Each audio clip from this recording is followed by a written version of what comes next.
So the character I'll do this for is Tony Soprano. So the first question I think we would ask of a character is, what is it that the character wants us to think about them? What is the image they are projecting out into the world? And if you were to say, what is that for Tony Soprano, I think you would say he's working class, probably, successful, certainly, a man's man, and sort of takes no shit from anyone, I would suggest.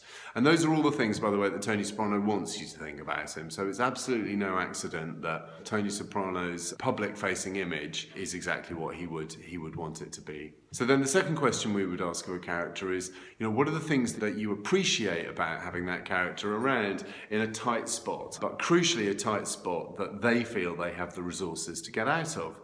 So in the case of Tony Soprano, I think you would say that he is decisive, brave, leads well, for example. Then the next question we would ask is, who do you see the character become in a tight spot, but rather crucially one where they do not think that they have the resources they need to get out of it, the winner or successful. And in the case of Tony Soprano, I think when he feels that he might be in a situation where he could be bested by somebody else or beaten by somebody else, you'll see him becoming vindictive, sadistic, paranoid, overreacting, super violent, etc. Then we'd ask, who do you see the character become in those moments where they are convinced that their worst fear might be about to be realised?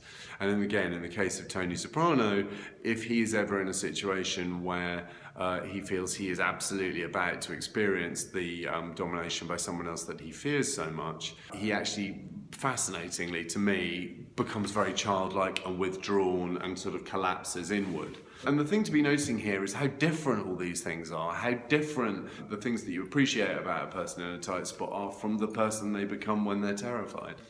So, that is really the point of this system, is that it really helps you write a character with a really massive range of reactions, but one which still remains psychologically convincing when taken in the whole, rather than just contradictory and confusing. Then I think what we would do is say, okay, well, who does the character become on those very rare days where they're without fear of any kind? When, those Sunday mornings when the world's troubles seem to have momentarily left you, and you can just be your best sort of purest version of yourself, I guess. In the case of Tony Soprano, I think that would be, actually, if you think about him on Sunday morning with his ducks on the swimming pool, he becomes a very sort of gentle man and a very almost feminine in a classical sense character, full of nurture and love. The really interesting thing about that is that who Tony Soprano is really is like the complete opposite of the mask that he presents, which is tough, takes no notice, whereas his true self is actually rather gentle and feminine in the classical sense of the word.